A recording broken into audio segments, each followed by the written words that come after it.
Eh bien, bonjour à toutes et à tous. Bonjour au public présent qui est fort peu nombreux, vous vous en doutez, au regard de la situation pandémique.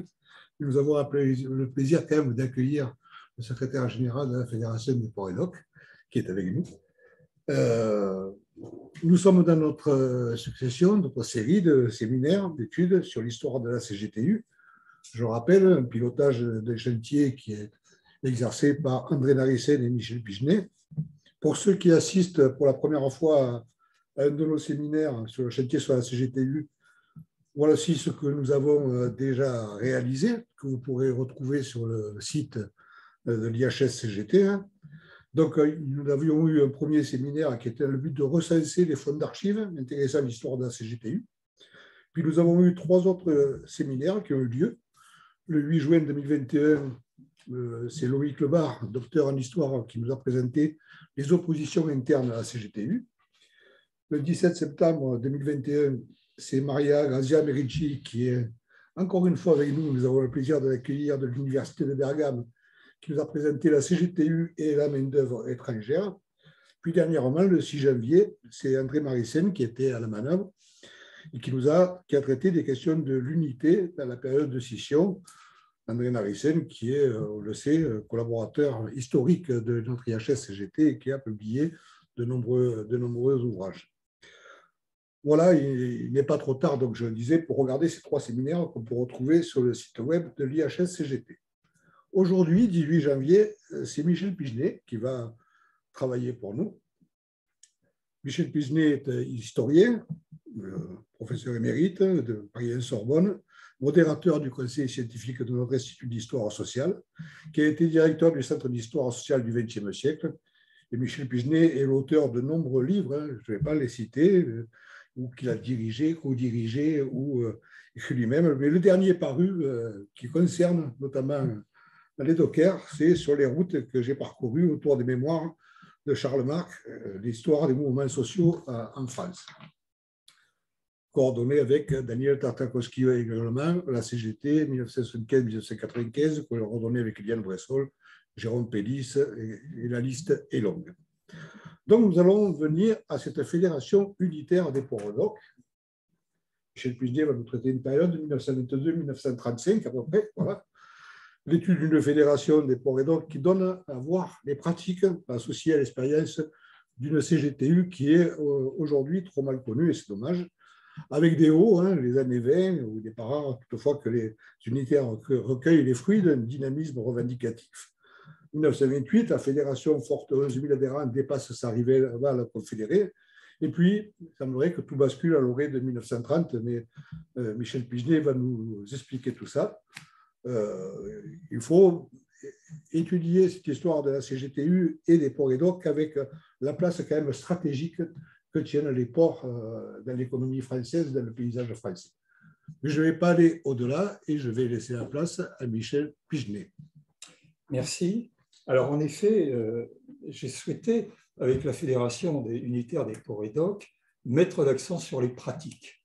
C'est vrai que quand on parle de la CGTU, on est souvent amené, quand on la connaît, ce qui n'est pas toujours le cas, de l'observer à travers le seul prisme de sa subordination au Parti communiste.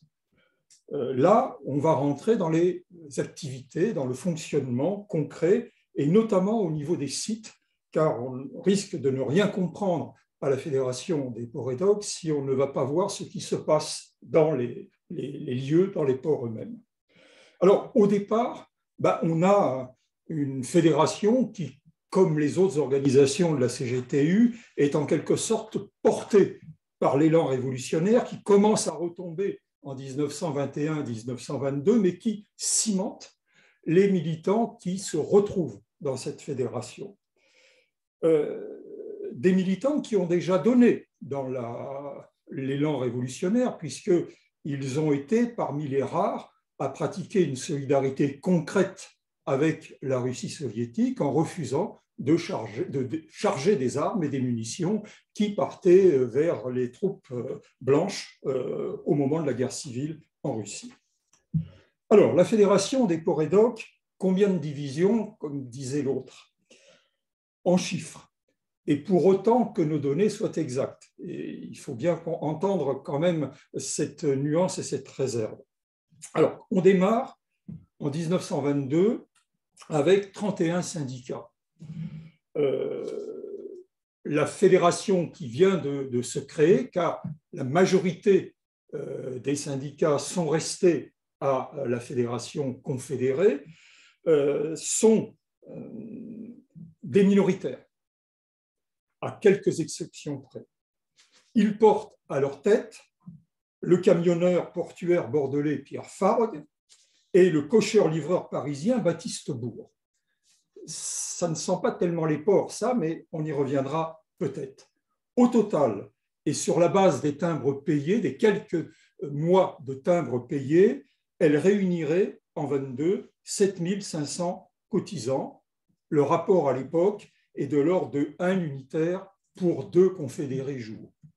À partir de là, à l'instar d'ailleurs de la CGTU, mais plus longtemps qu'elle, la fédération se renforce. Elle atteint 9600 membres en 1926 et rassemble à ce moment-là un syndiqué sur 3. Elle améliore encore sa position dans la seconde moitié des années 20 pour dépasser, Gilbert le rappelait tout à l'heure, les 11 000 adhérents en 1928, où elle prend alors le dessus sur sa rivale confédérée. Mais le basculement intervient à partir de 1930. De 30 à 32, la fédération perd 47% de ses adhérents, près de la moitié, recul qui se prolonge encore les 2 années suivantes. Au total, entre 1930 et 1934, la fédération a perdu environ les 3/4 de ses adhérents et elle est passée au-dessous du seuil des 3000 adhérents. C'est important, ces mouvements, aussi bien à la hausse qu'à la baisse, amplifient ceux qu'on observe pour la Confédération. Au sein même de la CGTU, le poids de la fédération n'a lui-même cessé de varier. Au congrès initial de 1922, la fédération se situe en 9e position. Elle n'est pas parmi les plus fortes, les plus grosses organisations, des métaux, des chemins de fer et autres, mais elle est en bonne position. Ensuite, cette situation évolue, elle tombe au 20e rang en 1925, et puis elle remonte, et elle atteint en 1929, qui est un peu son pic, la 11e place. Et puis à nouveau, elle redégringole. En 1935, elle n'est plus que la 26e par le nombre des adhérents. Sans suffire à expliquer cette évolution, la question des effectifs renvoie à celle des contours. En effet, le périmètre de la fédération a changé en cours de route. D'abord, il faut rappeler qu'en 1922, mais là, elle est dans la suite de ce que la fédération était avant la Première Guerre mondiale, on parle de Fédération des ports et docks, mais son appellation véritable, c'est Fédération des ports et docks, transport et manutention diverses. Alors, qu'est-ce qu'on entend par transport et manutention diverses? Ce sont les professions du roulage, de charretier, de camionneur, de livreur, mais s'y ajoute en plus la marine fluviale. Ici et là, alors il faudrait voir les particularités locales, on peut même trouver, comme à Bordeaux ou à Dunkerque, des charpentiers en avion. L'extension la plus notable se produit à la fin de 1924, où la fédération accepte de fusionner avec celle des marins et pêcheurs. Cette dernière a été créée en 1923, elle est faible, elle a du mal à s'implanter, elle est en plus affaiblie par un départ massif vers l'autonomie d'une partie de ses dirigeants et de ses syndicats. Alors, il y a une apparente cohérence technique à mettre ensemble marins, pêcheurs et dockers et portuaires d'une façon générale. Mais la fusion procède aussi d'une autre orientation qui consiste un peu à diluer les forces de la Fédération des ports et docks, déjà un peu remuantes, dans un ensemble plus vaste. Ça ne dure pas longtemps. Au bout de 5 ans, les inscrits maritimes se détachent à nouveau de la Fédération des ports et docks pour tenter de s'étoffer. Ils y reviendront en 1934 pour peu de temps, puisqu'au congrès de fusion, ils seront à part des ports et docks. La Confédération, la CGTU, irait volontiers plus loin si on l'écoutait. Dans la perspective d'une extension plus large, le Bureau fédéral des ports et docks accepte ainsi de rencontrer ses homologues des cheminots et des moyens de transport, c'est-à-dire les transports en fait urbains.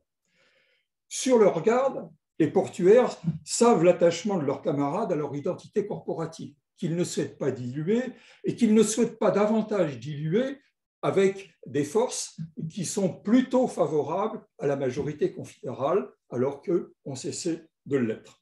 En conclusion du compte-rendu présenté par Bourg, l'un des secrétaires, devant le comité fédéral, il conclut sur un dilatoire, rien de décisif, et en effet, rien ne bougera. Du côté de l'implantation, quelques grands sites se détachent. Dunkerque, Rouen, Bordeaux et Nantes, voire Oran, de l'autre côté de la Méditerranée, et Boulogne. Un second groupe comprend les petits ports méditerranéens, par exemple, on s'étonnera peut-être de le trouver là, Saint-Tropez, Port Saint-Louis du Rhône, Port de Bouc, mais non Marseille, qui échappe à l'hégémonie unitaire, et de très loin s'en faut, on y reviendra. En marge des ports, la Fédération dispose de bases durables dans la marine fluviale de la Seine, en gros entre Paris et Rouen, dans les transports et manutentions de Paris, et, je ne sais pas pourquoi, à Tourcoing, sans doute là, la présence d'un militant particulier. Reste une série de syndicats éphémères, aussi vite disparus que créés ou tombés en sommeil, dont on a l'énumération de congrès en congrès. National, l'implantation intéresse tous les littoraux métropolitains et algériens, mais pointe, et on peut s'en étonner, l'absence du pôle havrais. Alors, le Havre a été au démarrage de la fédération en 1922, mais la quitte dès 1923 en raison d'une orientation libertaire très forte au Havre qui conduit les Havrais à choisir l'autonomie. Outre un retrait similaire de 7, les côtes bretonnes, à l'exception de Nantes, forment une zone de faiblesse qui atténue, mais pour peu de temps, la percée en 24-25 parmi les pêcheurs du Sud Finistère à Douarnenez, Concarneau. Fait notable, la division syndicale, flagrante à l'échelle nationale, ne se retrouve pas forcément au niveau local et n'est pas toujours synonyme d'émiettement. Plus d'une fois, dans les sites, dans chaque port, une organisation l'emporte nettement sur ses rivales. Et cela est important aussi pour comprendre comment on peut avoir à la fois un pluralisme syndical et des réalités locales où l'unité syndicale est plus forte. Dans le même ordre d'idées, et pour peu qu'on y regarde de près, les filières d'embauche en vigueur sur les quais, au lieu du travail intermittent, jouent sur les recrutements syndicaux. La persistance de structures de métiers en témoigne à 7, où, si la plupart des syndicats du port passent à l'autonomie, font exception le syndicat unitaire des bois mérins, c'est-à-dire les bois qui servent à fabriquer des tonneaux. Et 7 et l'Hérault, vous comprenez pourquoi. Au Havre, les charbonniers quittent l'autonomie en 1930 au profit des unitaires, tandis qu'à Bordeaux, les piquetiers et les charbonniers sont les points fidèles d'appui ou de repli du syndicalisme unitaire. La géographie s'en mêle, qui montre, toujours à Bordeaux, une plus grande sensibilité unitaire chez les travailleurs de la rive droite que chez ceux de la rive gauche. Mais d'autres facteurs entrent encore en ligne de compte, à l'exemple des nationalités. À Bordeaux, précisément, les Espagnols cantonnés dans les activités les plus dures et les plus mal rémunérées forment plus du tiers du prolétariat portuaire. Beaucoup sont réceptifs à la compétitivité revendicative et à l'internationalisme de la CGTU, dont plusieurs responsables sont eux-mêmes d'origine ibérique. Sur place, l'observation vaut également pour les Marocains et, comme on dit à l'époque, les nègres, objets d'une activité spécifique. À Marseille, la part des étrangers est plus flagrante encore, mais on l'a dit, Marseille n'est pas à l'époque une force unitaire. Qu'en est-il des militants ? La compréhension de ce que furent la CGT et ses militants, leur trajectoire, impose d'ignorer leur devenir ultérieur. Sinon, on a une approche un peu téléologique et on explique ce qu'ils sont devenus, on explique ce qu'ils ont été à un moment donné parce qu'ils sont devenus. Il ne faut jamais perdre de vue, enfin, le contexte qui préside à la naissance de la CGTU. En 1921-22, la perspective de révolution sociale prochaine n'est certes plus d'actualité, il s'en faut pour autant que l'élan contestataire soit retombé. Teinté de plus ou moins d'amertume et de colère, il anime toujours les syndicalistes rassemblés dans la CGTU, venus d'horizons divers et passés par des expériences qui ne le sont pas moins. À partir de 22, il s'agit de s'installer dans la durée, de mener une guerre sociale de position distincte de celle tout en mouvement qui avait commencé en 1917. Il faut aussi apprendre à vivre et à traverser ensemble des épreuves inédites dans l'ombre attractive du pôle révolutionnaire de l'URSS d'une part et d'un parti communiste en voie de bolchevisation douloureuse d'autre part. Beaucoup des premiers unitaires se réclament en effet d'un communisme dont la forme partisane semble alors complémentaire de leur engagement syndical. Très vite, la nature de cette relation pose néanmoins problème, mais en 1922, rien n'est écrit et bien des portes demeurent ouvertes. Fixer le portrait de groupe des syndicalistes unitaires des ports et docks n'est pas simple. Plus élevé que dans d'autres organisations, le turnover militant qu'accélère la chasse patronale et la répression d'État s'ajoute à l'instabilité propre aux syndicats récents sur fond de fonte rapide des effectifs à partir de 1930. Ainsi perd-on souvent la trace de responsables de syndicats avant même que les sources policières permettent à l'historien de pouvoir les identifier plus précisément. Ceci dit, à partir des données des archives policières et des notices du Métron, j'ai pu répertorier 245 membres à un moment ou à un autre de la Fédération unitaire des dockers des ports et docks. Pour aller au plus vite et sans préjuger des résultats d'analyse plus précises, on peut déjà ébaucher un portrait de groupe. Sans surprise véritable, tous sont des hommes. Les 245, là, il n'y a pas photo. Si on regarde leur lieu de naissance, largement, à 87%, ils sont nés en métropole. Mais une part non négligeable, 9%, est née en Afrique du Nord, où la CGTU et la Fédération possèdent des bases, plus rarement dans d'autres colonies, et enfin, il y a près de 3% de syndicalistes nés à l'étranger. Parmi les professions, sans surprise encore, les dockers et assimilés, c'est-à-dire les grutiers, tous ceux qui travaillent sur les quais, représentent 77% du total. On a près de 14% de marins et de pêcheurs, près de 5% de mariniers et de bateliers, et le reste se disperse entre cochers, livreurs, déménageurs. Ce qui ne veut pas dire que nos 245 militants, en tout cas ceux pour lesquels on a des données, sont toute leur vie dans les branches des ports et docks. Si on y regarde de plus près, beaucoup ont exercé ou exerceront, après avoir été dockers, d'autres professions. Alors, c'est vrai des marins et des pêcheurs, c'est vrai des métallos, c'est vrai aussi de professions extrêmement diverses qui vont depuis l'artisanat, le commerce, j'en passe, ou même, pour dans certains cas, la fonction publique. Pour autant qu'on le connaisse, l'âge d'adhésion à la CGTU est en moyenne de 30 ans, j'arrondis. Donc, il s'agit d'hommes jeunes, mais qui, à cet âge, ont pu parfois connaître une autre expérience syndicale. C'est le cas d'un certain nombre d'entre eux. Avant 1922, un certain nombre ont adhéré, étaient membres de la CGT. Certains la rejoindront avant 1935-36, au congrès de fusion, ou bien sont passés à l'autonomie, ou alors sont venus de l'autonomie pour rejoindre les unitaires. En fait, à y regarder de près, je vais donner quelques exemples tout à l'heure, il y a une forte mobilité, y compris d'organisation.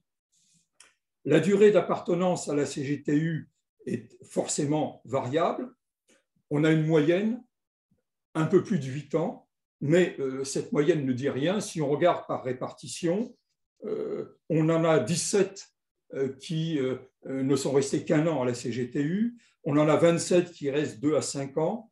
On en a 55 qui sont restés 11 ans et plus, c'est-à-dire généralement jusqu'à la fusion. Enfin, pour ce qu'on peut savoir de leur appartenance politique, sur 245, 198 ont appartenu à un moment ou à un autre au Parti communiste. On voit donc bien la matrice, ou en tout cas le Parti communiste comme carrefour du syndicalisme unitaire, mais beaucoup le quittent à un moment ou à un autre. Mais à un moment, ils sont passés. Alors, combien sont encore à la CGTU en 1935, à la veille du congrès de fusion? 133. Alors, il y a eu des morts aussi en cours de route, bien sûr. Ces résultats succincts et généraux, il me semble important de les compléter et de les incarner en quelque sorte par quelques exemples de biographie. Alors, j'ai un œil sur la montre, donc je vais peut-être raccourcir mon échantillon. À tout seigneur, tout honneur, on va prendre un des deux secrétaires, un des deux hommes les plus en vue de la fédération. Alors, je laisse de côté Baptiste Bourg pour prendre Victor Engler. Alors, Victor Engler, il est né en 1884. Il est d'abord apprenti verrier en région parisienne, où il milite dans des groupes anarchistes. Il va s'installer à Rouen. Il est un temps mécanicien, puis cafetier et docker.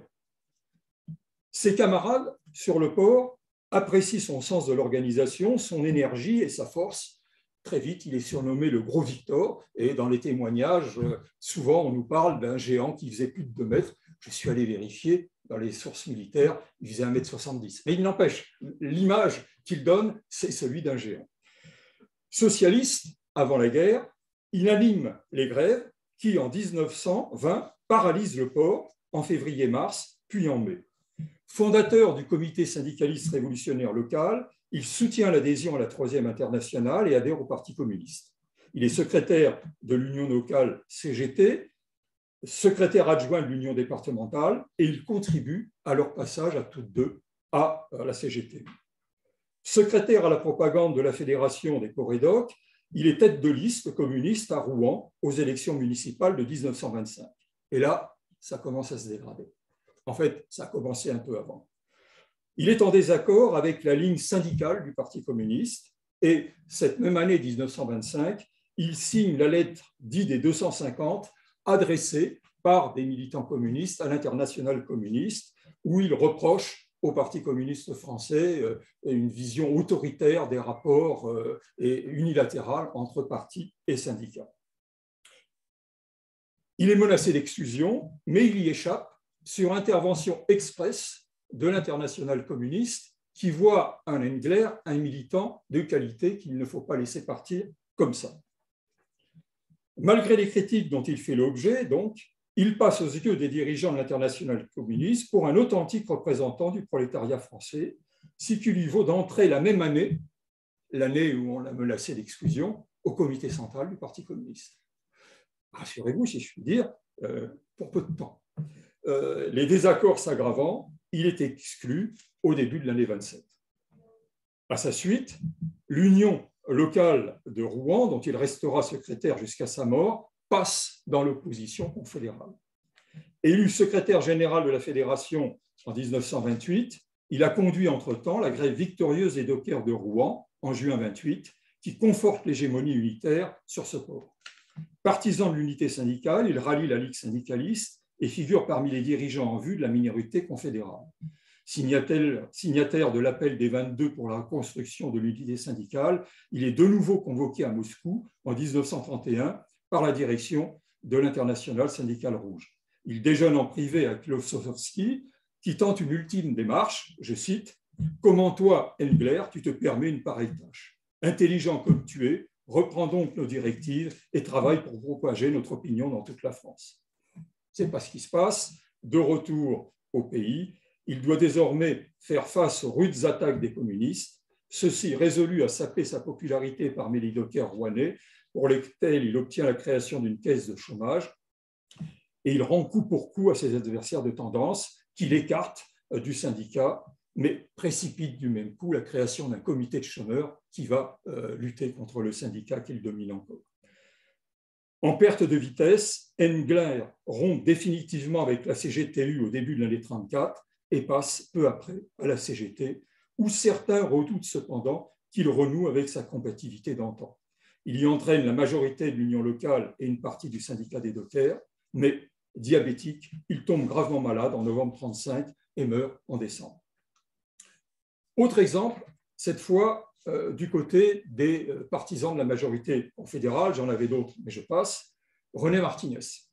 Alors, René Martinez, il est né en 1898 au Bouscat, en Gironde, fils de journalier.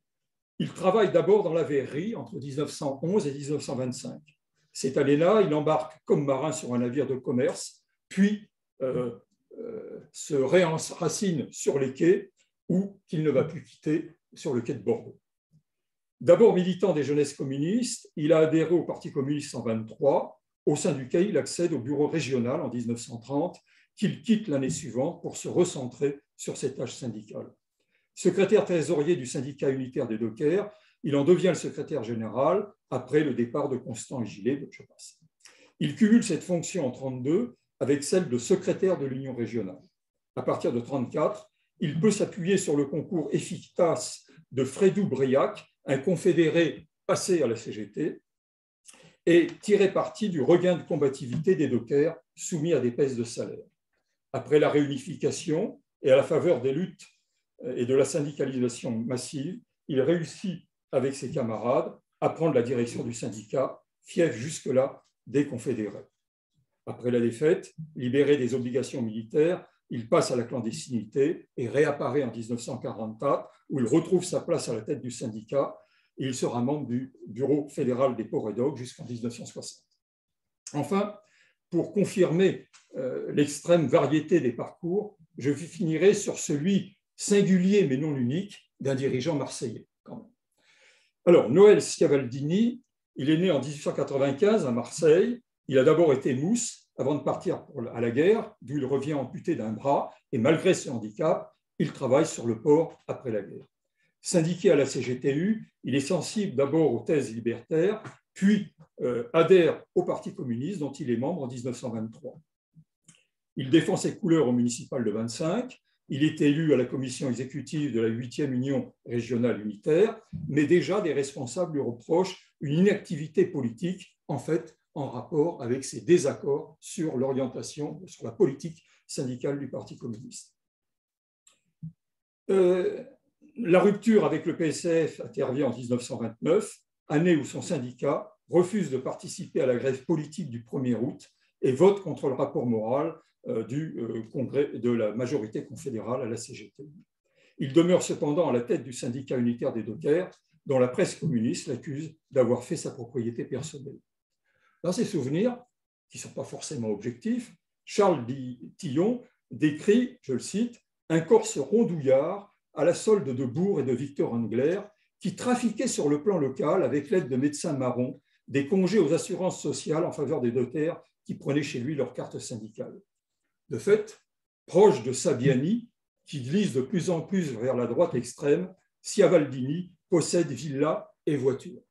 Selon un rapport préfectoral confidentiel non daté, mais situé de 1934, le syndicat CGTU des dockers aurait compté 740 adhérents. Ce n'est pas sûr.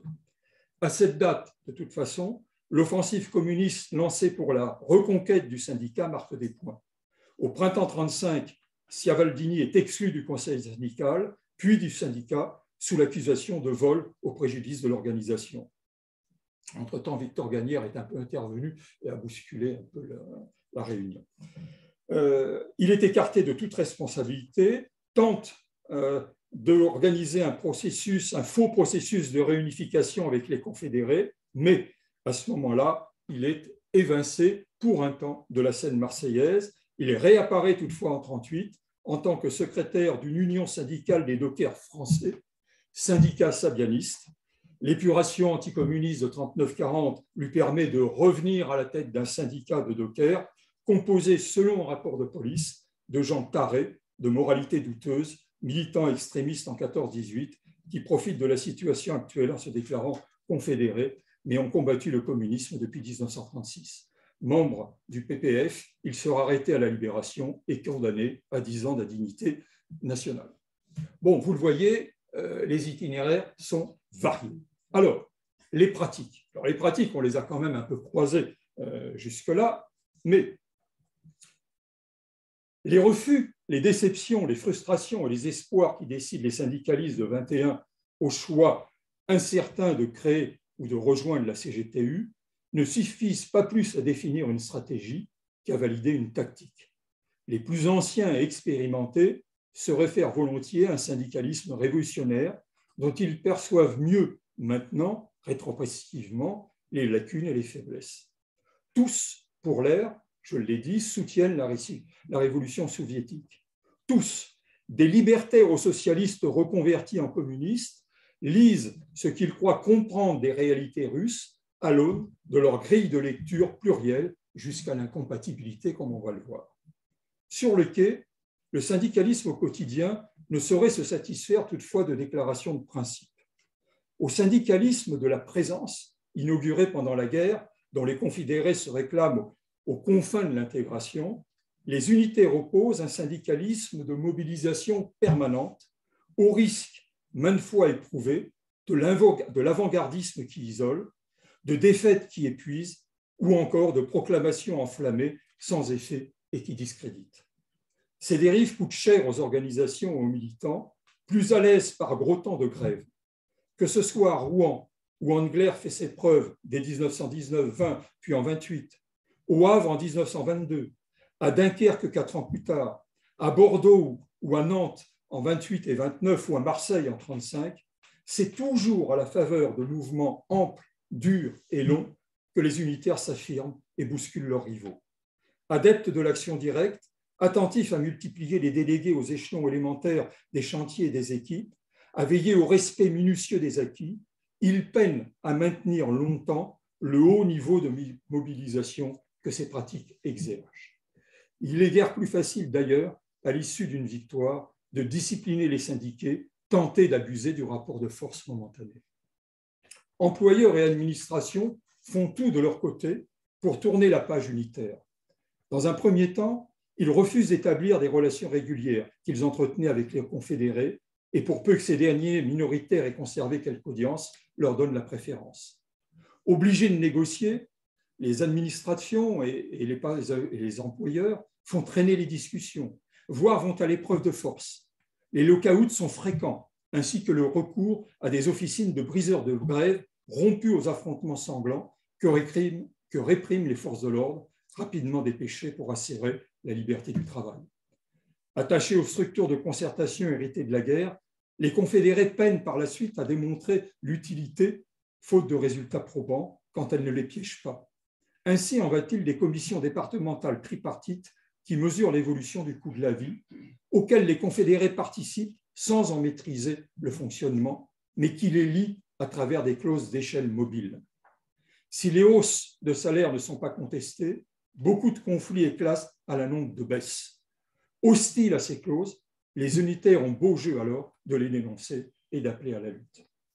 En responsabilité, les unitaires ne refusent pas, certes, de négocier et de signer des conventions annuelles de site qui, depuis la fin de la guerre, déterminent les modalités d'embauche, les horaires, établissent les longues listes de tarifs fixées au gré des marchandises et des conditions d'activité, la composition des équipes, etc. Mais les unitaires se distinguent également des confédérés au sujet de la carte professionnelle dont les seconds souhaitent l'instauration. La proposition vise à doter les dockers de profession d'un document qui leur assurait une priorité d'embauche sur le tout venant des travailleurs occasionnels ou au chômage que l'intermittence de l'emploi draine vers les quais. À l'instar des cégétistes d'avant la guerre, les unitaires ne sont pas contre une certaine fermeture de la profession, mais estiment que la carte syndicale doit tenir lieu de carte professionnelle. Faute d'accord national, de rares expériences locales plus ou moins concluantes sont menées, tandis que la carte syndicale s'impose là où le rapport de force le permet, notamment à Dunkerque et dans le fief autonome Havrais. Bordeaux fait exception. Là, la carte professionnelle se met en place en juillet 1931 au terme de discussions interminables entre le syndicat patronal et les seuls confédérés qui, en charge de son attribution, ne cachent pas leur intention d'en user pour écarter les unitaires définitivement. À cette date, la crise affecte les trafics, contracte les embauches et ravive les questions de priorité d'embauche.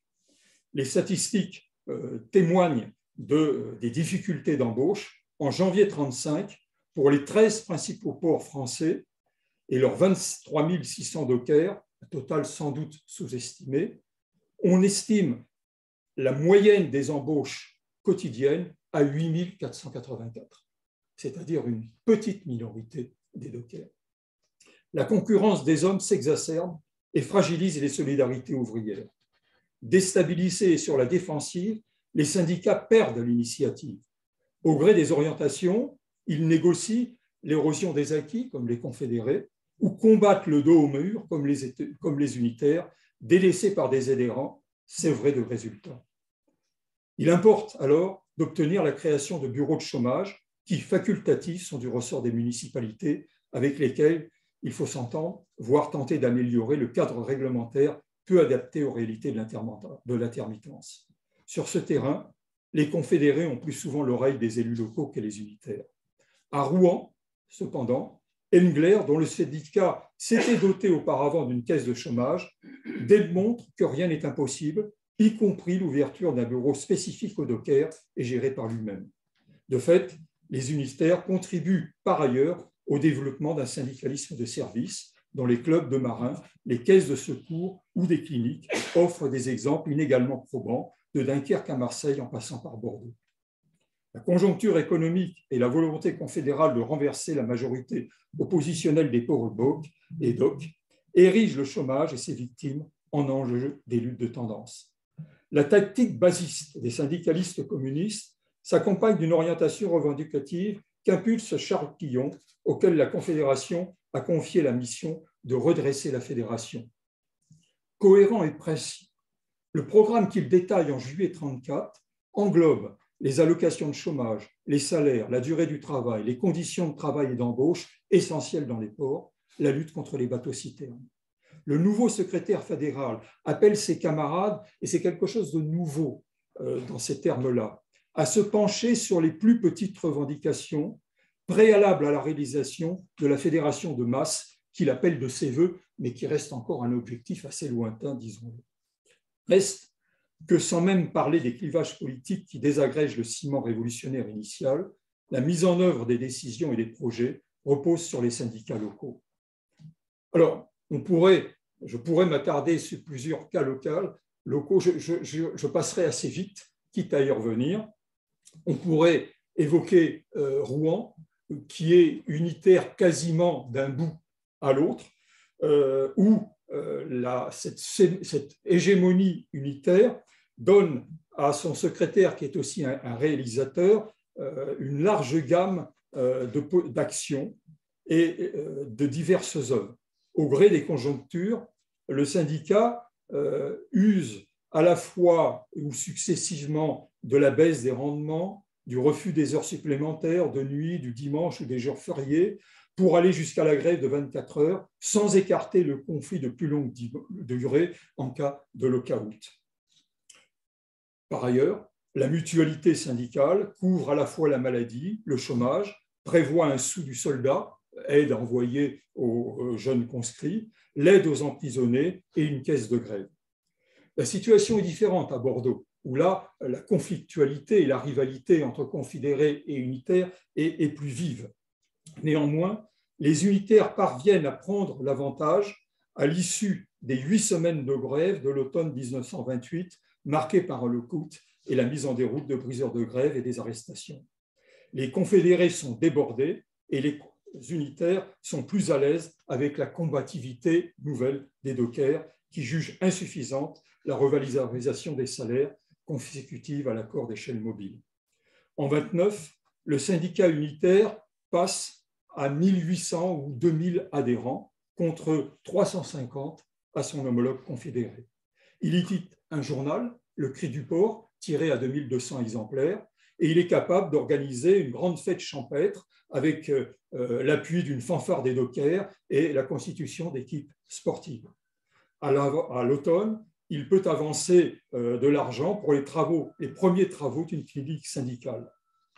Néanmoins, face à l'hostilité constante de la puissante fédération maritime patronale et des pouvoirs publics, il peine à réunir régulièrement les syndiqués et à les mobiliser longtemps. Pris dans les controverses confédérales, le syndicat penche du côté de la majorité de la CGTU, mais n'évite pas les déchirements et les départs, tandis que ses adversaires réfléchissent, on l'a dit tout à l'heure, aux modalités d'une carte professionnelle qui achèverait de les affaiblir. Certes, le syndicat confédéré se déchire lui aussi, au point qu'une partie de ses adhérents rejoint la CGTU en 1939 et prépare les conditions d'une relance à la fin de 1935-1936. Nantes, c'est encore un autre cas. À Nantes, les confédérés dominent fortement.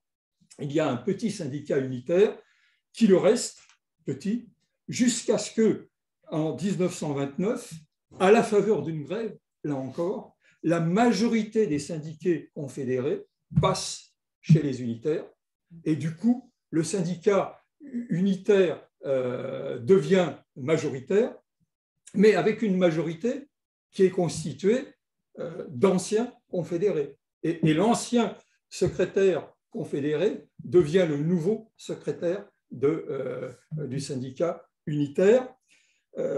Béagel, c'est son nom. C'est un militant expérimenté, une forte tête.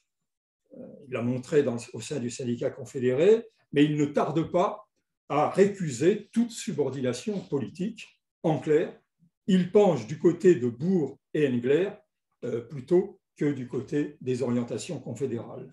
Déçu par ce qu'il découvre chez les unitaires, par les difficultés à faire vivre l'organisation et à l'impression, je le cite, de se heurter constamment à un noyau qui travaille en dessous, entendez le Parti communiste, Béagel menace de démissionner, menace qu'il met à exécution en 1934, où il revient à la CGT avec la majorité des syndiqués unitaires. Reste Dunkerque, sur lequel je vais m'attarder un petit peu parce que, pour l'époque, Dunkerque, c'est le modèle du syndicat unitaire. Alors, il faut le dire, l'histoire a été injuste avec le port nordiste, car c'est souvent, pour l'entre-deux-guerres, on prend comme modèle Le Havre, qui en effet, à partir de 1928, et plus encore à partir de 1932, instaure un monopole syndical très très fort, avec une discipline très grande. Mais sur cette voie-là, les unitaires de Dunkerque l'ont précédé. Alors, la situation à Dunkerque, vous vous en doutez sans doute un peu, après tout ce que je vous ai dit jusque-là, est forcément compliquée. Elle est compliquée et en même temps, elle est simple. Dès avant la Première Guerre mondiale, le syndicat de Dunkerque est très puissant, au point qu'il est capable, avant la Première Guerre mondiale, de financer la construction d'une salle, d'un local syndical, d'un vaste local syndical qui s'appelle l'Avenir, et dans lequel tous les syndicats de l'agglomération peuvent aussi se réunir. Après la guerre, évidemment, Dunkerque n'échappe pas aux tensions entre confédérés et unitaires. Après quelques hésitations, en 1922, les unitaires des ports et docks de Dunkerque critiquent l'affiliation à la CGT, mais choisissent de rester à l'intérieur du syndicat pour y constituer une tendance oppositionnelle. Du coup, on reste avec un système de syndicat unique et du coup aussi, le syndicat de Dunkerque reste puissant. Il n'y a pas de perte. Le compromis n'interdit pas la vivacité des échanges et des critiques, mais chaque année, l'élection du conseil syndical s'effectue sur une liste unique dominée par les réformistes. L'équilibre est rompu en 1926, à l'issue, une fois encore, d'un conflit salarial qui met à mal l'accord d'échelle mobile cher aux confédérés. De la mi-mai à la fin septembre, vous voyez la durée des grèves, le déroulement de ce conflit alterne reprise partielle avec ralentissement des cadences, lockout de 109 jours, excusez du peu, manifestations houleuses, cortège de femmes, incendie de hangars, mise en déroute de briseurs de grève sur fond de présence de 5000 soldats et de 800 gendarmes. Au sein du comité de grève, la combativité des unitaires tranche sur l'attitude des confédérés, plus à l'aise dans les négociations discrètes avec leurs interlocuteurs habituels que dans l'épreuve de force. La conclusion victorieuse du conflit, les salaires sont très nettement relevés, bénéficie à ces acteurs les plus en vue, autrement dit les unitaires. En décembre, pour la première fois, décembre 26, deux listes s'affrontent. Les unitaires l'emportent par 1687 voix contre 1154 à leurs rivaux. Non sans regret, les vaincus s'inclinent à leur tour, renoncent à quitter le syndicat qui s'affilie à la CGTU. Le Conseil fait alors adopter par l'Assemblée générale toute une série de mesures qui renforcent la discipline sur les quais, quant au nombre d'heures supplémentaires, quant au contrôle de l'embauche exclusivement des syndiqués, au refus de travailler avec des non-syndiqués, avec la possibilité pour ce qu'on nomme des convoyeurs, en fait des délégués, d'aller sur les chantiers et les navires pour vérifier la composition des équipes, j'en passe et des meilleurs. Mais le patronat dunkerquois, lui aussi, est dur. Il refuse dans un premier temps de négocier régulièrement avec les unitaires. Constitué en comité de défense, il tente de reprendre la main en mettant à l'index une quarantaine de militants, mesure à laquelle le syndicat riposte par la grève des heures supplémentaires. L'escalade se poursuit par l'assignation en justice du syndicat auquel le comité patronal réclame un dédommagement de 100 000 francs tout en encourageant les contremaîtres à quitter l'organisation ouvrière. Les unitaires prennent alors la population à témoin par voie d'affiche qui stigmatise entre autres la bienveillance des employeurs envers les contremaîtres bistrotiers qui embauchent les dockers dans leurs établissements. Mère de famille, écrit les affiches, réfléchissez, la moitié de votre semaine ira comme par le passé chez le contremaître bistrotier, non sans réaffirmer en conclusion, néanmoins, leur disponibilité pour discuter loyalement. Avec le temps et par la force, le comité de défense se résout à traiter avec la nouvelle direction syndicale, laquelle, de son côté, apprend à marquer des points dans le détail des clauses conventionnelles, négociées pied à pied. Régulièrement, elle informe les syndiqués de leur avancement et ne signe aucun accord qu'elle n'aurait préalablement soumis à l'Assemblée générale, quitte à tempérer l'ardeur revendicative des adhérents lorsque le niveau du trafic et de l'emploi ne se prête pas à un conflit d'envergure. Ces frustrations nourrissent des incompréhensions et des rancœurs dont les luttes de tendance ne tardent pas à s'emparer. Et une fois de plus, comme à Bordeaux, comme ailleurs, les luttes de tendance vont saper le fonctionnement du syndicat. Sur ce plan comme sur d'autres, la majorité des syndiqués de Dunkerque font confiance à leur secrétaire général, Fernand Olivier, que sa trajectoire politique et syndicale rapproche d'Engler dans leur commun refus des directives politiques. L'affaire se complique du fait que le conseil syndical, qui réélit Olivier comme secrétaire général, est lui à dominante communiste. Je vous laisse imaginer les conflits que cela engendre et qui se reproduisent à l'occasion des assemblées générales où l'on vient aux mains. Le syndicat est un enjeu à la mesure de ses milliers de membres, de son prestige et de ses institutions. L'organisation s'épuise dans ses luttes internes. Olivier, fatigué, décide bientôt de quitter le syndicat et à ce moment-là, une grève survient, la lutte s'engage pour 33 jours et à la faveur de cette grève, les communistes réussissent à faire élire l'un des leurs, Gustave Huyghe, à remplacement d'Olivier. Les employeurs ne relâchent pas la pression et s'organisent en conséquence. Un an plus tard, en octobre 1933, ils répondent à la grève perlée du syndicat par un interminable lockout qui s'étend jusqu'au 11 janvier et s'achève par une terrible défaite ouvrière. Laminé, le syndicat réduit à 700 membres, dont 400 à jour de cotisation, n'est plus en mesure de s'opposer à un nouveau règlement instauré unilatéralement par les patrons et qui revient sur 20 ans d'acquis, fin du monopole syndical d'embauche et des convoyeurs ouvriers, rupture des relations avec les syndicats. En octobre 1935, sur ce qui reste du syndicat, les confédérés reprennent la direction et la maintiendront jusqu'en 1936. On l'a vu, les luttes de tendance ont leur part dans les déboires du syndicalisme militaire portuaire, dont une partie notable des militants se singularise dès 1925 avant de faire basculer leur fédération dans l'opposition. Alors j'irai plus vite sur cette partie, parce que d'abord, on en a vu les effets et les manifestations dans les pratiques syndicales, mais aussi parce que peut-être c'est plus connu. Alors, comment la fédération bascule-t-elle dans l'opposition? Au tout début, 22-23, la seule opposition que l'on perçoit, c'est celle des libertaires. Mais ils quittent rapidement avec Le Havre, Brest et quelques autres la CGTU dès 1923. Cette affaire est réglée. En revanche, en 1925, les choses commencent à se compliquer. On a vu que Bourg, un de ses secrétaires, avait signé la lettre pétition des 250 adressée à l'internationale communiste. La discussion, les désaccords qui étaient jusque-là circonscrits à l'intérieur du Parti communiste ne manquent pas cependant de rejaillir dans la CGTU, dans le même temps où Englert rejoint la Ligue syndicaliste et se rapproche de la révolution prolétarienne.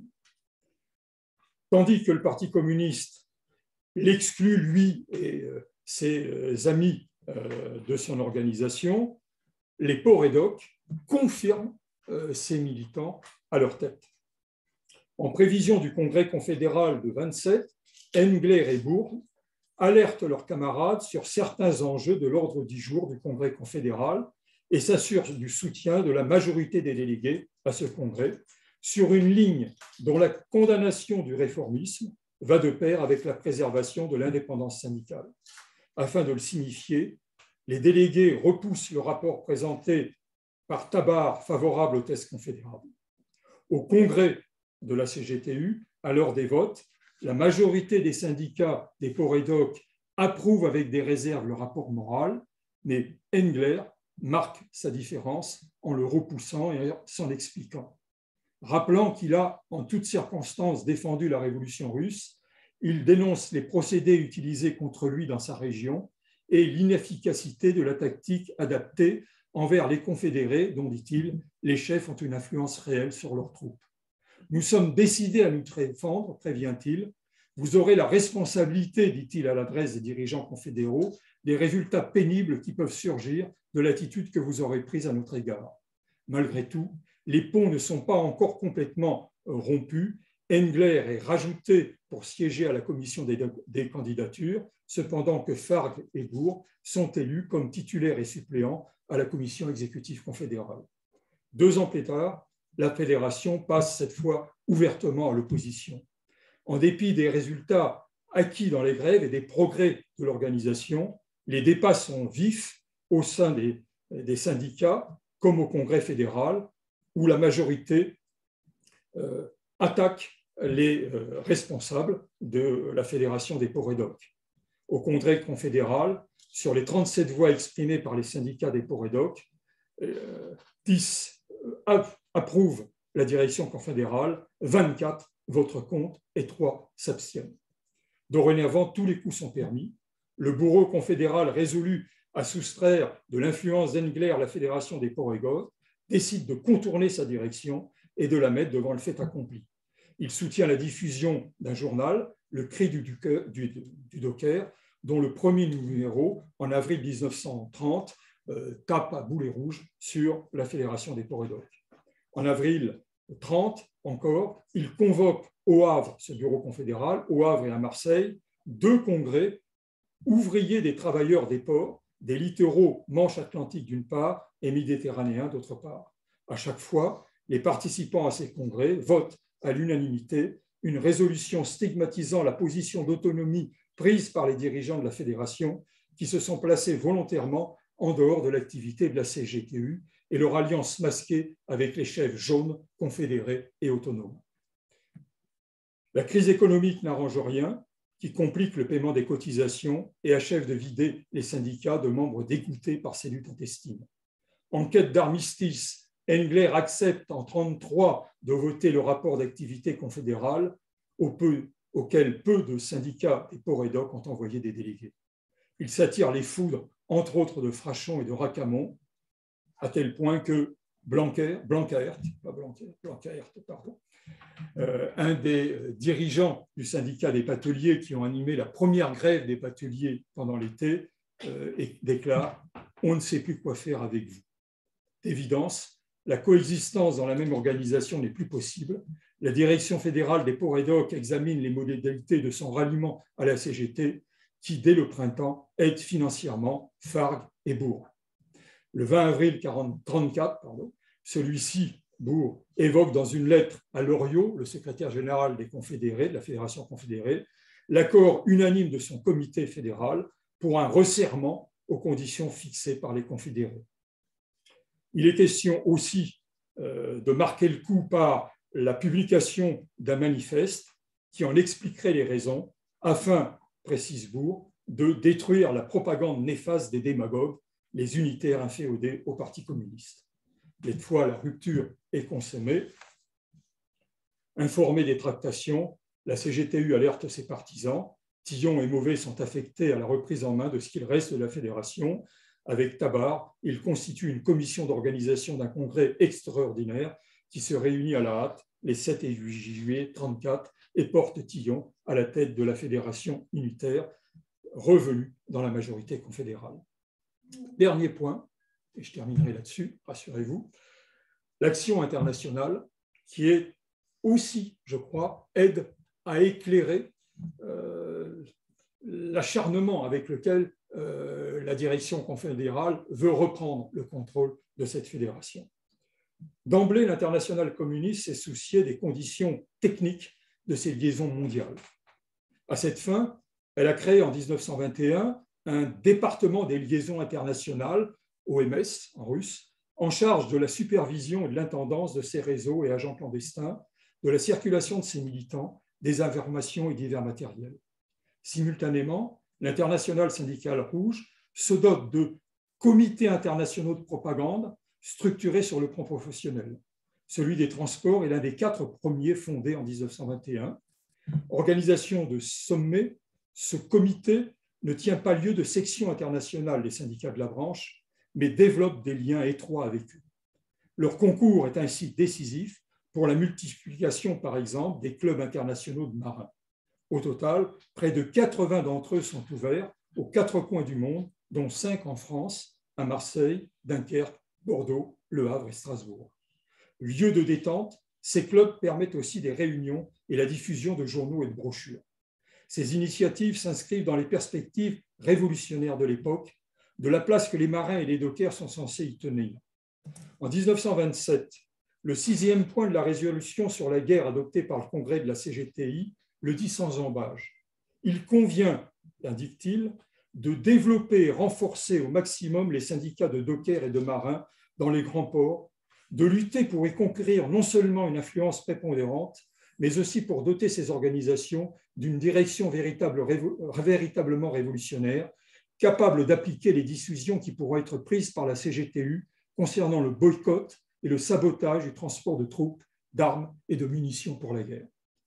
Les marins et les dockers unitaires sont également en première ligne pour l'action en direction de la main-d'œuvre coloniale, qu'il s'agisse de la syndicalisation des travailleurs portuaires d'Afrique du Nord ou des migrants qui débarquent des navires, ou bien de l'organisation de tournées de propagande fédérale dans les territoires colonisés, où Européens et indigènes mêlés, notamment dans l'Oranais et en Tunisie, animent des syndicats unitaires. En 1931, des rapports de police signalent la circulation de tracts en langue arabe et annamite, ainsi que la diffusion du cri des nègres à Dunkerque et à Bordeaux. Ali, Marouf, Kouyaté et Youtam prennent la parole et animent des réunions. Un an auparavant, l'Internationale des marins et dockers, l'IMD, a vu le jour à Hambourg sous les auspices de l'Internationale syndicale rouge. Les 3 et 4 octobre 1930, 38 délégués venus de 26 pays ont discuté d'un programme revendicatif avant d'élire une commission exécutive dans laquelle siège le marin communiste Auguste Dumay, en charge des pays latins, comme on dit. La Fédération unitaire des ports et docks, dont je rappelle qu'elle est oppositionnelle, reste quant à elle en dehors de l'Internationale des marins et dockers. En 1931, son congrès refuse officiellement d'y adhérer par 32 voix contre 10, ce qui ne va pas sans préoccuper la CGTI. Tout au plus, Engler, Blanquaert et Olivier acceptent-ils de faire le voyage à Hambourg en mai 32 pour suivre les travaux qui réunissent 193 délégués de 29 pays. Pour Engler et Blanquaert qui prennent la parole, mais évitent de s'engager plus avant. La donne change brusquement avec l'arrivée des nazis au pouvoir. L'IMD, qui a à la fois son siège et ses forces principales à Hambourg, est obligée de se replier en catastrophe à Anvers et décide finalement de s'installer en France, ce qui pose avec plus de force que jamais la question de l'attitude de la Fédération des ports et docks. En son sein, les adversaires de Bourg et Engler leur reprochent la timidité des initiatives prises contre les navires battant pavillon nazi, l'une des premières actions d'envergure lancées par l'IMD. Cependant, que dans l'ombre des militants communistes apportent leur concours à l'action clandestine menée d'ores et déjà en Allemagne. On en est là, 1934, 1935. La fédération unitaire est très faible et pourtant, déjà, des revendications, un programme revendicatif conquérant est posé sur la table. Et à Marseille, au moment où se tient le congrès de réunification, décembre 1935, une grève s'engage, menée par les unitaires, qui est un succès. Ce premier succès qui porte Gagnère à la tête, avec un confédéré à la tête du syndicat réunifié des ports et docks, est renouvelé quelques semaines plus tard quand les employeurs refusent d'embaucher des délégués, ce qui déclenche 3 semaines de grève, un quasi-état de siège de Marseille, où les 7000 dockers font face à 4000 gardes mobiles et autres nervis. La menace d'une grève générale et l'intervention du ministre du Travail aboutit à un accord qui donne satisfaction aux grévistes et qui permet la reconnaissance des délégués syndicaux. À ce moment-là, un syndicalisme de masse est en train de se construire à Marseille, ultime étape dans le difficile apprentissage d'un syndicalisme communiste. Par-delà l'indéniable singularité des ports et docks, l'évolution constatée ne vaut pas que pour la branche, à l'orée de la ruée syndicale le 36-37, mais ça, c'est une autre histoire.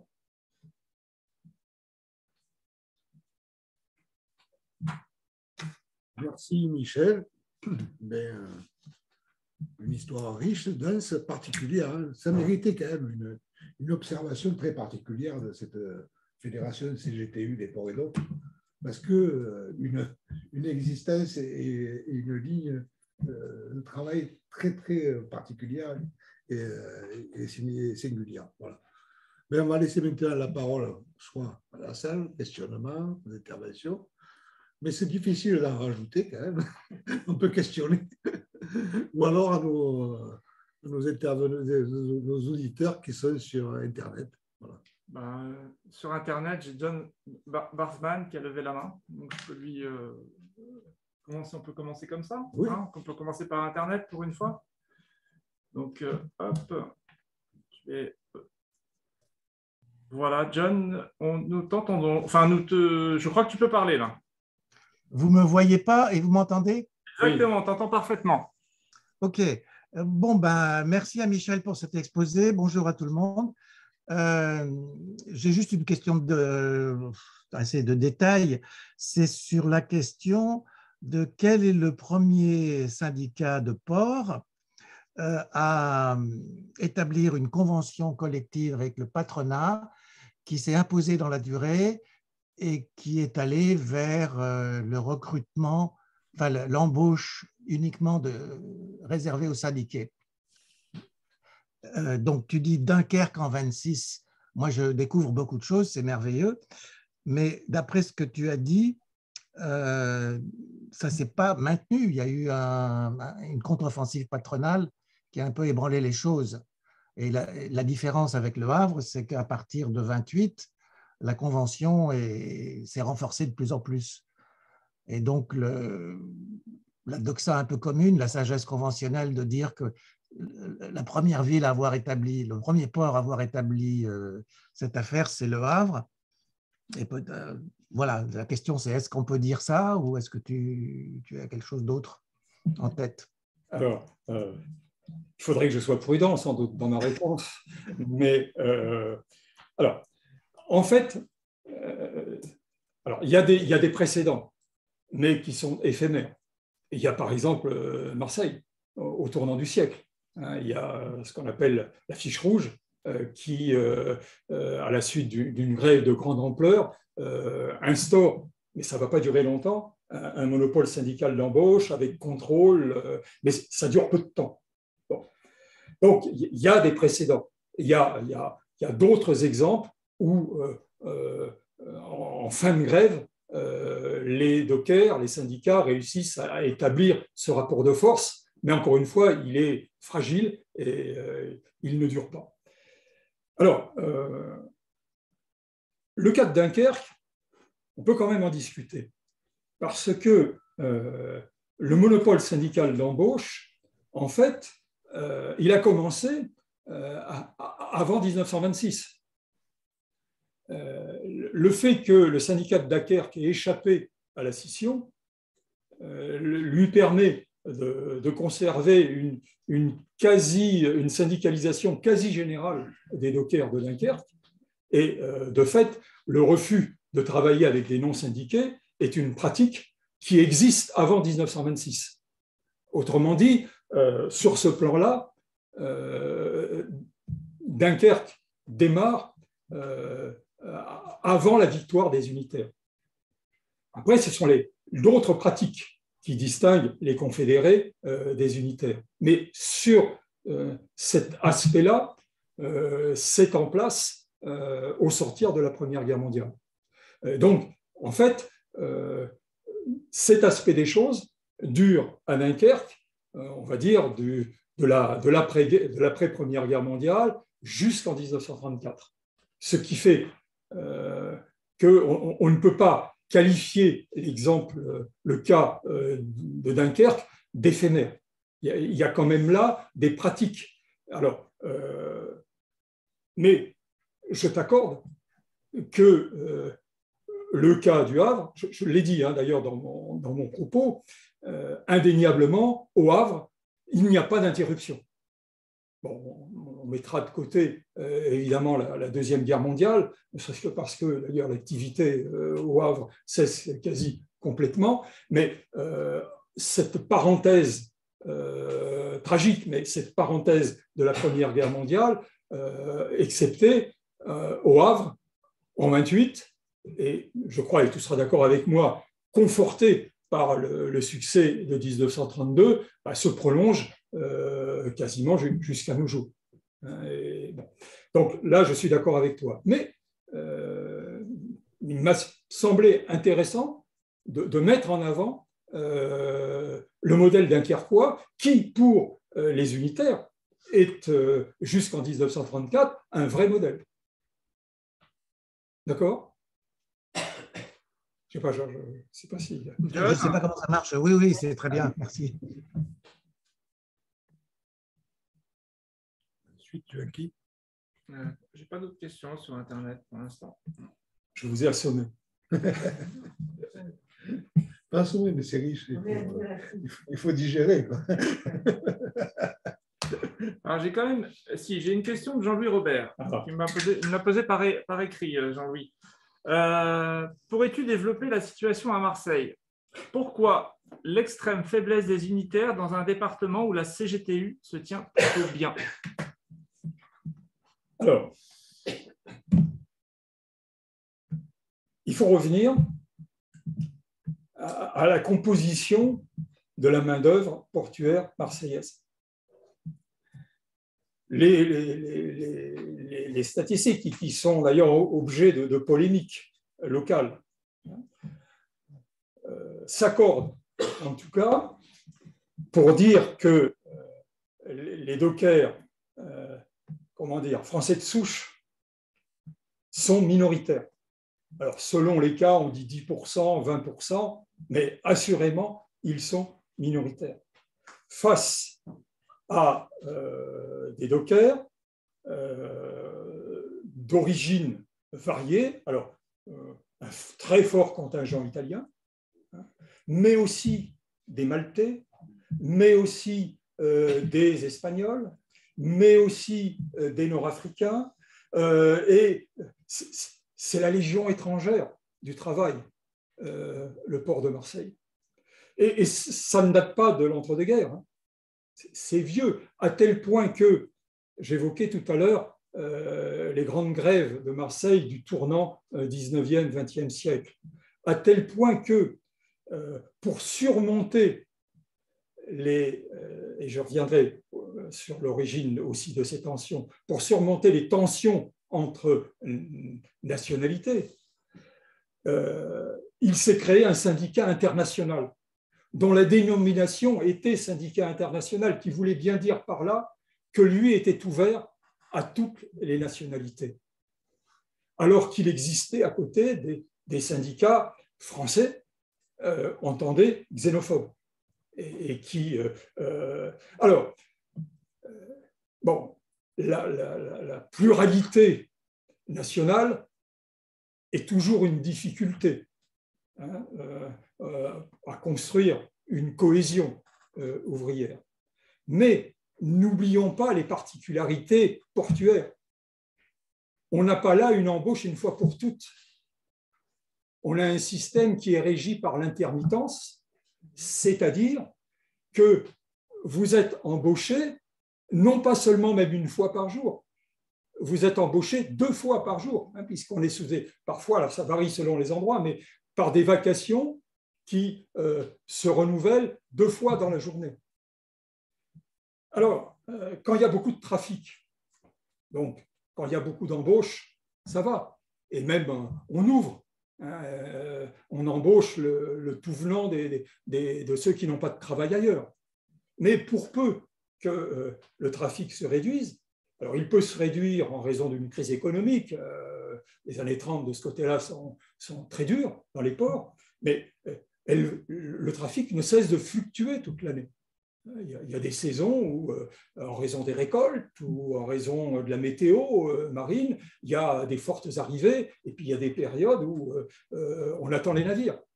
Donc, le volume d'embauche ne cesse de varier. C'est la raison de l'intermittence portuaire. Mais c'est aussi, et on le comprend bien, la raison pour laquelle, quand il y a peu de travail et qu'il y a beaucoup de monde qui se présente pour être embauché, bah c'est la guerre pour l'être sur les autres. Alors, ça conduit à beaucoup de choses. Ça conduit à vouloir que le travail soit réservé aux Français. Ça conduit à ce que s'instituent des filières de recrutement par nationalité, avec des phénomènes de clientélisme. Parce qu'il ne faut pas oublier qu'il y a les entreprises de manutention, parfois les armateurs d'un côté, il y a les dockers de l'autre, et entre, il y a ceux qui sont les intermédiaires, les contremaîtres. Et les contremaîtres sont des personnages très puissants. Quand il n'y a pas d'embauche, il faut être bien vu par le contremaître. Et ça peut aller très loin, être bien vu par le contremaître. Ça peut parfois vouloir dire lui ristourner une partie de son salaire.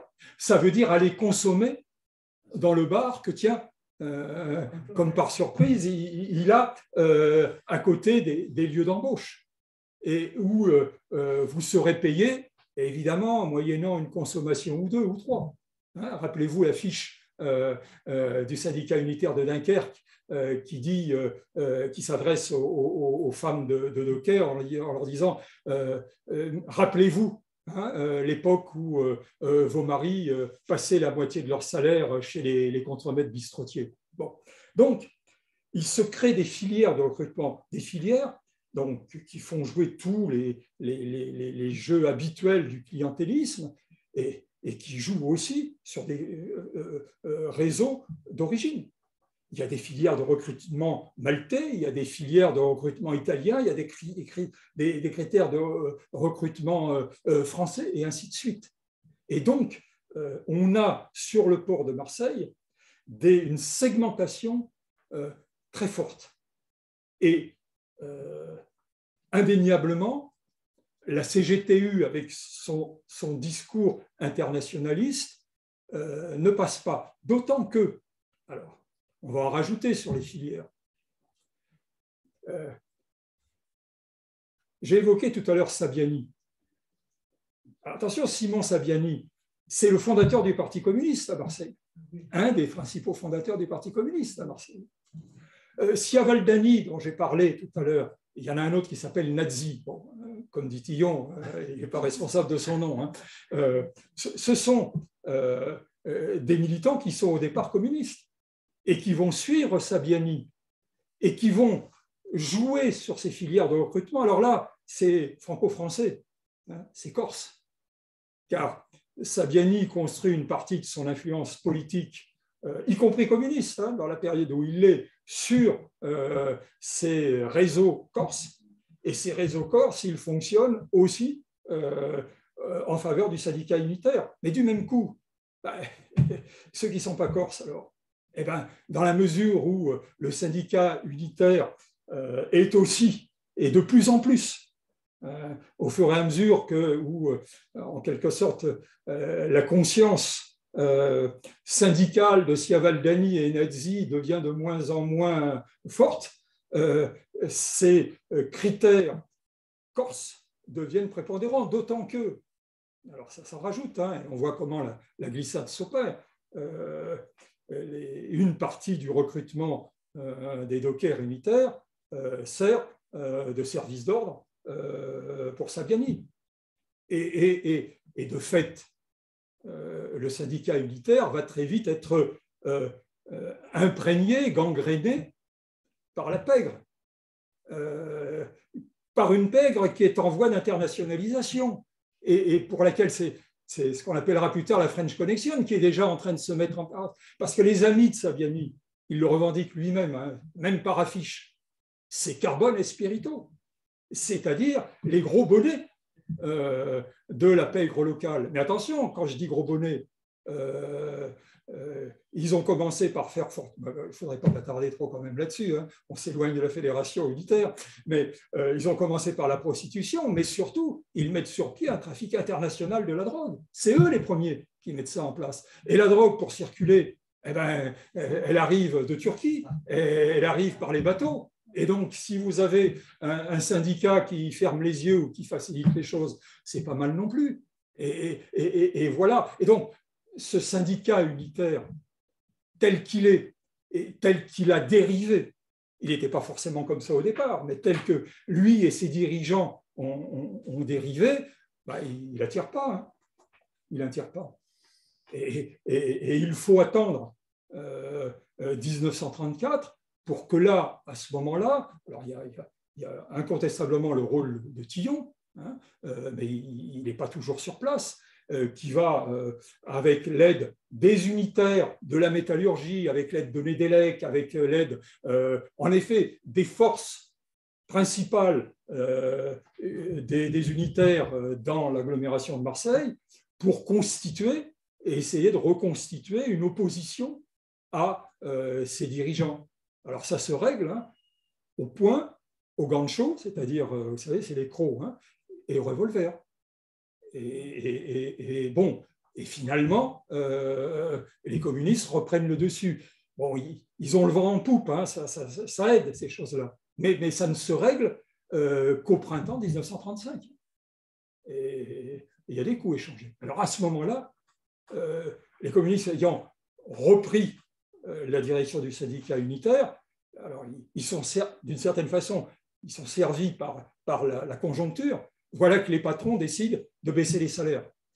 Alors les confédérés qui sont prépondérants, ben, ils sont toujours piégés. J'ai essayé d'être clair là-dessus. Ils sont piégés par les accords qu'ils ont signés des chaînes mobiles. Quand les prix augmentent, les salaires augmentent, ça va. Mais quand les prix baissent, les salaires doivent baisser. Alors, ils sont prisonniers par ça, et là, les unitaires, eux, ils ne sont pas concernés par ça. Donc, eux refusent de la baisse des salaires. Et comme ce n'est pas la première baisse de salaire, et bien là, dans le climat aussi, qui est celui de la fin 1935, il faut voir l'arrière-plan politique, il y a le Front populaire qui se met en place, ben là, la grève marche. Et là, les unitaires sont portés par le mouvement. En même temps, ils le portent. Bon, et ça change. Mais ça bascule très tardivement. Je ne sais pas si, Jean-Louis, j'ai répondu à ta question. J'ai fait quelques détours, j'en conviens. Alors, il avait posé sa question par écrit, Jean-Louis, mais s'il veut réagir à nouveau, je peux lui donner la parole. Il suffit qu'il lève la main. Mais sinon, j'avais une question dans la salle, c'était Daniel Vatan. Voilà. Oui, c'était à propos de la pratique du monopole d'embauche. Est-ce qu'on sait, au moins dans la période considérée, et au moins dans les environnements géographiques proches des syndicats qui avaient cette pratique, d'autres secteurs d'activité ont tenté de s'y mettre aussi, de mettre en œuvre la même pratique. Il y a eu des tentatives, si on le sait. Non, mais c'est l'idéal syndical. Quand les syndicats, quand le mouvement syndical s'empare des bourses du travail, ça dit bien ce que ça veut dire. La bourse du travail, c'est-à-dire que normalement, ça sera le bureau de placement. C'est ça l'idéal. Ça sera le bureau de placement des travailleurs. Et donc aux conditions fixées par les syndicats. Bon, mais ça ne marche pas. L'outil le tente. Oui, mais c'est tenté à plusieurs reprises. Mais dans la situation française, ça ne marche pas.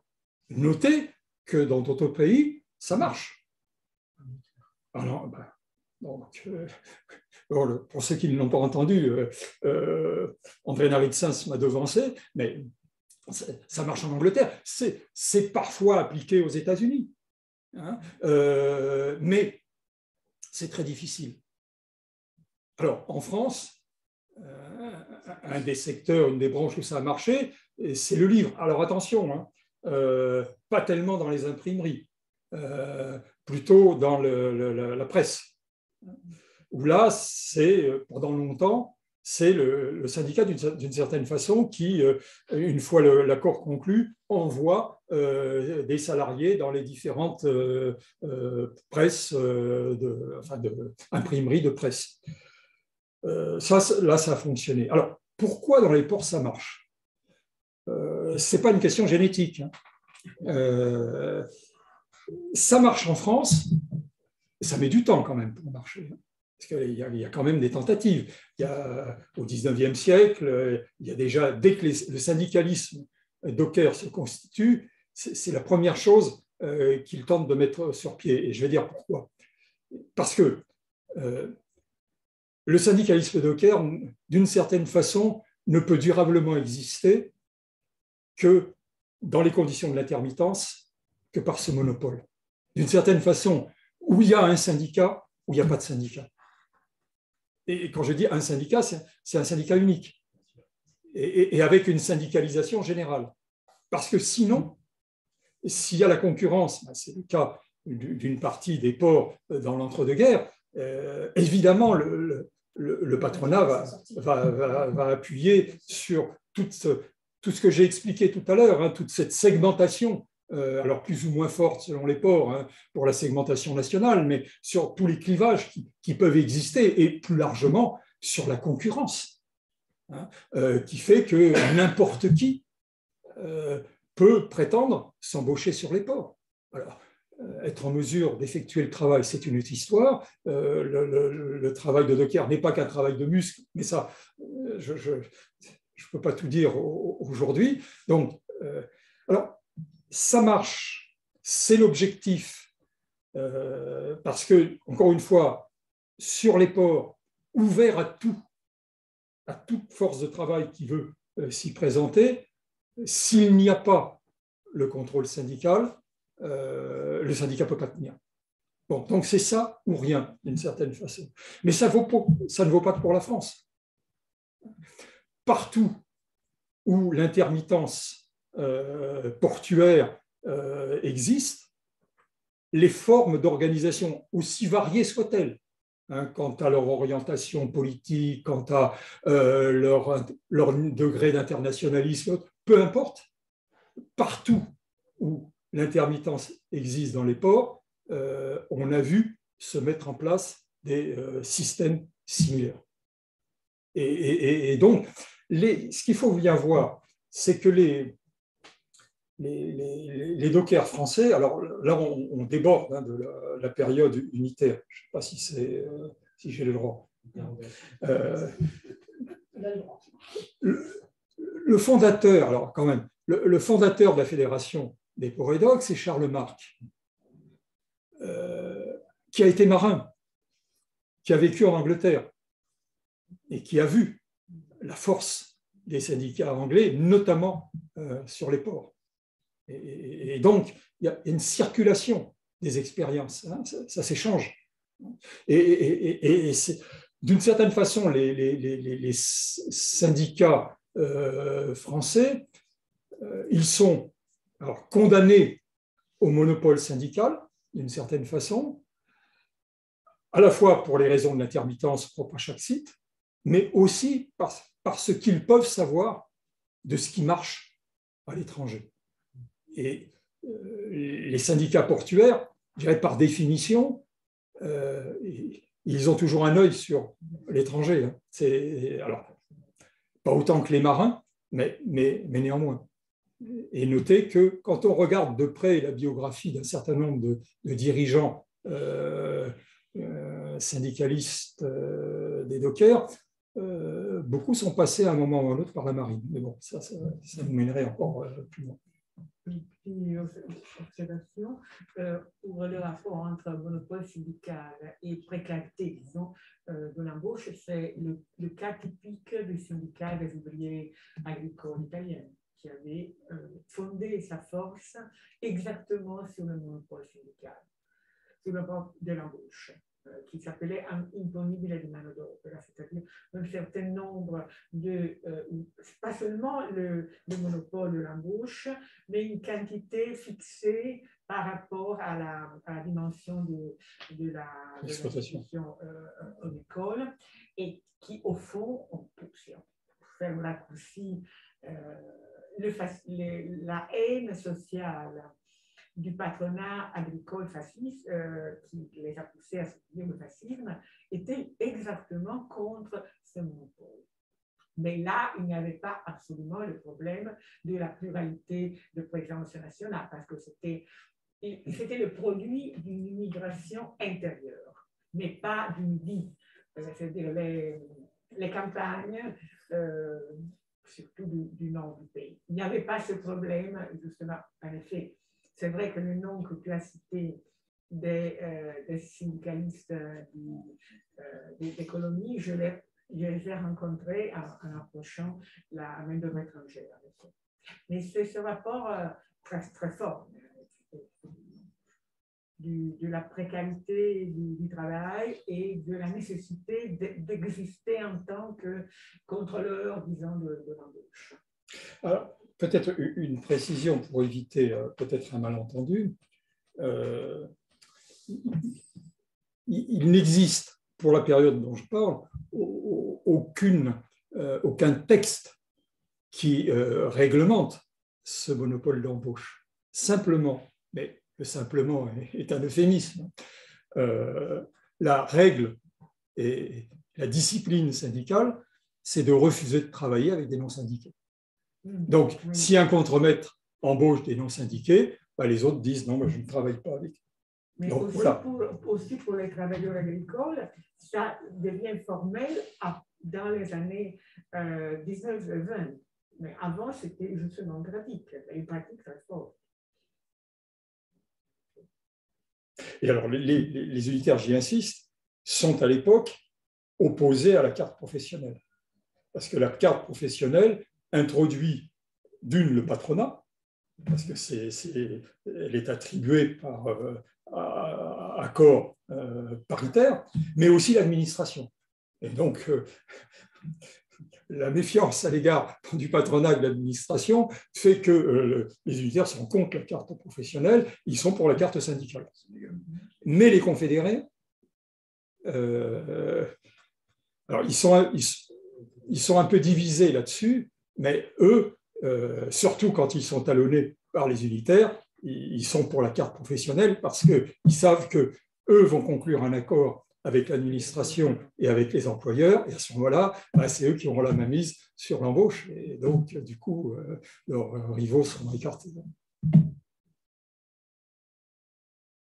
J'ai deux questions qui sont posées par écrit, encore par John Barsman et Jean-Louis Robert. Alors, je te les livre, je te lis les deux, hein, et puis tu y réponds comme tu veux. Alors, John, c'est à propos de sur le registre de l'internationalisme. Il nous dit la tactique du PCF dans les ports était influencée par ce que tu as décrit. Mais la troisième internationale a fluctué entre une période unitaire, en gros 23-28, et une période de dénonciation outrancière des réformistes, en gros 28-34. Penses-tu qu'on retrouve cette tactique unitaire en 1926 à Dunkerque? Par contre, l'Internationale des marins et dockers a été créée en 1930 et dissoute en 1935 avec le Front populaire. Puis, l'unification syndicale a correspondu à une sorte de tactique unitaire élargie. C'est le Front populaire. Voilà, alors ça, c'était la remarque, question de John Barsman. Et Jean-Louis Robert, alors, y a-t-il eu des phénomènes de rationalisation du travail dans la période sur les quais? Et une réponse spécifique des unitaires. Voilà, sachant qu'on connaît les débats nationaux entre CGT et CGTU au niveau national. Voilà. Alors, sur la périodisation communiste qu'évoque John Barsman, on est d'accord. Et il ne lui a pas échappé, en effet, que le moment d'ascension des unitaires, c'est les années 25, 26, 28, 29. Hein. Alors, ça commence à se compliquer en 29, qui correspond en effet à une période peut-être de plus grande ouverture de l'internationale syndicale rouge et du syndicalisme communiste. Et d'une certaine façon, alors, il y a un moment, discordance entre le Parti communiste français et l'internationale communiste et l'ISR. C'est le moment où, par exemple, les communistes en France veulent exclure Englert et où Englert est sauvé par l'internationale communiste. Hein, mais ça se prolonge un peu, hein, puisque même encore en 1931, alors qu'il a été exclu du Parti communiste, Lossowski, pour l'internationale syndicale rouge, essaie de rattraper Englert. Donc, la chronologie de l'internationale communiste qu'évoque, et donc de l'USR qu'invoque John est juste, mais après, il faut tenir compte, en quelque sorte, de son application, de sa mise en œuvre par le Parti français, qui ne brille pas dans la deuxième moitié des années 20 par une audace politique caractérisée. D'une certaine façon, il y a plus de dynamisme et d'expérience du côté de la CGTU qu'il n'y en a dans le Parti communiste pour cette période-là. Après, ça rentre dans le rang. Et en effet, l'Internationale des marins et dockers participe de cette rentrée dans le rang, et ça n'a pas échappé à la Fédération des pour et doc qui, précisément, ne veulent pas y rentrer, se tiennent à l'écart. Donc, je ne vois pas quoi ajouter, ou alors j'ai laissé passer quelque chose sur ce plan. Alors, la rationalisation du travail, oui, bien sûr. Et comment? C'est le moment où, alors, ça avait commencé avant la guerre. L'affaire Durand est née de l'utilisation de Ben Crapo, qui est de Ben à Godet, qui font chuter l'emploi, mais ça se continue avec le recours à des équipements de levage qui sont beaucoup plus perfectionnés, par la construction de grands silos pour lesquels la rationalisation de la manutention du vrac est beaucoup plus rapide. Ça se traduit aussi par les débuts des bateaux-citernes qui vont en particulier mettre en difficulté les dockers de Sète, avec son arrière-pays viticole, et puis le Havre, pour ne pas parler de l'Algérie, et pour lesquels la lutte contre les bateaux-citernes, c'est un des points du nouveau programme revendicatif de la CGT, enfin de la Fédération unitaire remise dans l'ordre, en quelque sorte, en 1934. Et là, les unitaires marquent des points. Alors, ils marquent des points comment? On pourrait peut-être penser que c'est reculer pour mieux sauter, mais le fait est qu'ils obligent à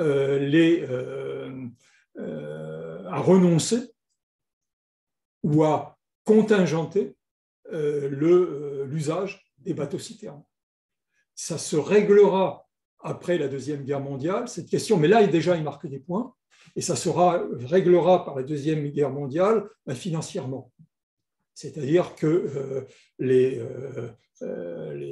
pinardiers verseront aux ouvriers une prime proportionnelle au nombre d'hectolitres qui passent par les tuyaux et sur lesquels, d'ailleurs, ils n'interviennent quasiment pas. Bon, voilà des exemples. Et oui, c'est un point fort. Et quand on regarde la presse et les tracts des unitaires, la dénonciation qu'on pourrait penser en quelque sorte très générale de la rationalisation, la lutte contre la rationalisation, la dénonciation de la rationalisation capitaliste, c'est un mot d'ordre de toute la CGTU pendant la période, mais la Fédération des ports et docks et les syndicats de dockers unitaires la pointent particulièrement chaque fois qu'il y a un changement technique sur les ports.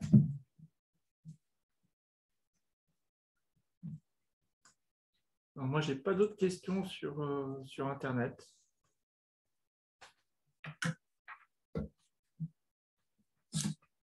Pour avoir un texte de la conférence. Plus tard. Oui. Demain matin. C'est tellement riche et compliqué qu'on a besoin d'un texte.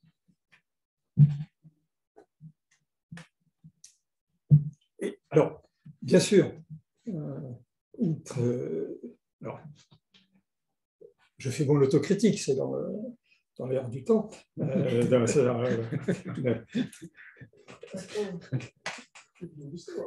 y en a sans doute un peu trop, mais ce que j'ai souhaité faire sentir et vous aider à toucher, c'est la diversité des pratiques et mettre le syndicalisme unitaire au pied du mur, d'une certaine façon, de ce qu'il fait, tente de faire, et chez où ne fait pas. Voilà. Et donc, du coup, les logiques de site étant extrêmement prégnantes, ce qui vaut à Marseille, on l'aura compris, je pense, ne vaut pas à Dunkerque, ni à Nantes, ni ainsi de suite. Donc, sans doute, il y a un défaut à réduire, mais d'une certaine façon, il y avait aussi une volonté de faire toucher du doigt la complexité. Tu réussis. C'est toujours d'actualité. La complexité. Alors, on ne va pas s'arrêter là, parce que j'ai encore Jean-Louis Robert qui voudrait réagir. Mais cette fois-ci, je vais lui donner la parole. Voilà. Il est gourmand, Jean-Louis. Jean-Louis, si tu ouvres ton micro, c'est bon. Voilà, on doit t'entendre là. Oui, c'est une dernière question. Simplement, comment justement la fédération gère cette diversité et où est le siège de la fédération? Il est toujours parisien, il bouge. Enfin, comment ça se structure au plan national, au niveau organisationnel, cette diversité de sites? À la différence des confédérés, qui conservent un temps l'habitude de mettre leur siège là où réside le secrétaire général, ce qui, entre parenthèses, donne un sacré atout à Gabriel Loriot, qui est à la fois secrétaire du syndicat confédéré de Bordeaux et secrétaire général de la fédération, qui est un individu particulier. Mais bon, je ne développe pas là-dessus. La fédération des ports et docks unitaire, elle est à Paris. Attention, pas à la fédération, à la maison des fédérations, elle est à la Bourse du Travail. Et elle y reste d'un bout à l'autre. Oui, ça c'est intéressant, c'est significatif. Oui, bien sûr. Bien sûr. Et alors, j'ajoute quand même, c'est mon péché mignon pour complexifier un peu les choses. Au moment où ça se complique beaucoup entre la fédération et la confédération, on apprend quand même au détour d'un échange que une partie de la trésorerie de la fédération est aidée par la confédération. Et que la confédération prend en partie à sa charge le salaire du secrétaire à la propagande, qui n'est pourtant pas dans la majorité confédérale. Alors, je ne sais pas comment ça évolue par la suite, parce que là, par la suite, ça devient très méchant, mais encore en 27, ça se pratique. Alors après, en fait, je crois que la fédération, par exemple, elle a une sténodactylo, ils la font prendre en charge par le syndicat des transports manutention de Paris, qui semble-t-il a des moyens. Mais l'aspect financier, là, la fédération a des dettes considérables envers la confédération qu'elle ne se presse pas de rembourser, vous vous en doutez, et que la confédération évidemment stigmatise comme étant la preuve du double langage des ports et docks.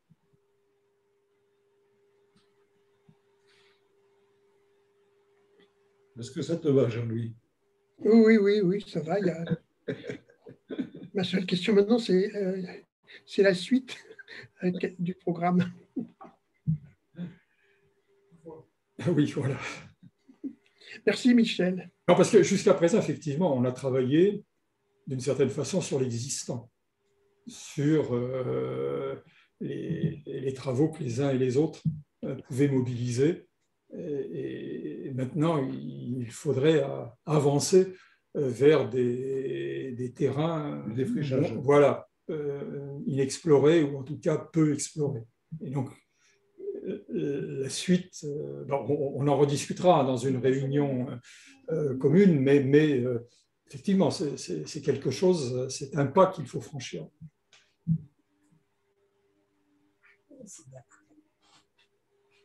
Oui, il faut. Désolé, j'ai coupé la parole.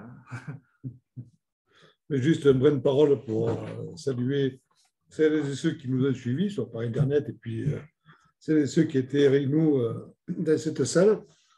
Vous donnez un rendez-vous sans échéance. Hein, le comité de suivi du travail sur la CGTU va, comme l'a indiqué Michel, maintenant se réunir et regarder quelles seront les prochaines échéances, sachant quand même qu'il faut saluer déjà le travail qui a été réalisé, et le travail qui a été réalisé par Michel. Un travail qui est, qu'on peut qualifier de dense à l'écoute, etc. Et malgré tout, un vrai travail de synthèse, parce qu'on sent bien qu'il y en a encore beaucoup sous la semelle, si vous voulez. Donc, voilà, je crois que Michel a trouvé le juste équilibre de cette présentation, et on le remercie. Au revoir à toutes et à tous, et à bientôt.